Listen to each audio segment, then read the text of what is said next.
we've got Colin, my man. He says, hey, Jake, I've heard banks and institutions are using RLUSD rather than XRP coin.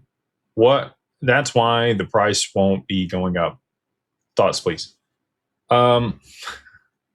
Everybody asks this question in different ways, but I'll expound on it. So RLUSD is issued by Ripple. Anybody that is a Ripple partner might leverage RLUSD. RLUSD benefits Ripple. It does not benefit the counterparties. They don't earn interest on the treasuries that are being held.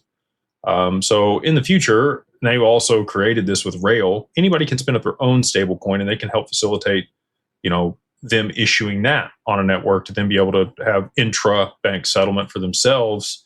And then they get to hold the treasuries, and Ripple clips a piece for making that easy to do and making it compliant, and all the other fun stuff that they do with Rail, and through their total stack product, which is called Ripple One. So RLUSD has kind of replaced Tether in their flows.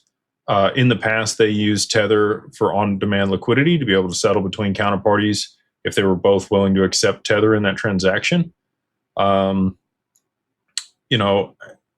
At scale, this doesn't work, because if you have thousands of issued stable coins and you've got to park those stable coins with different counterparties that don't want to receive your stable coin, you still need a DEX that facilitates settlement and transfer of that value between the counterparties in whatever their respective currencies they want to send and receive are.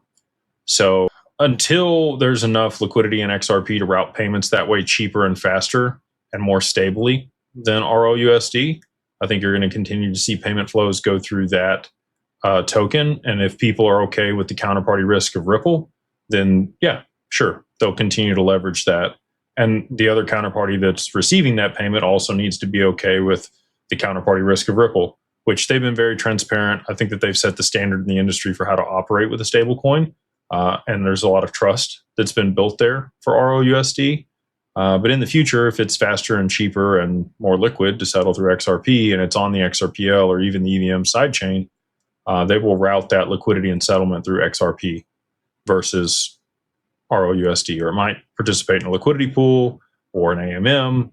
There's going to be a bunch of different ways, but all of those things still benefit XRP, whether it's an AMM or liquidity pool that locks up XRP, and there's less circulating supply. So the settlement that does move through XRP will require XRP to be a higher price. So all that being said, again, Ripple did not launch a competing product with XRP. It's kind of a 1 + 1 = 3.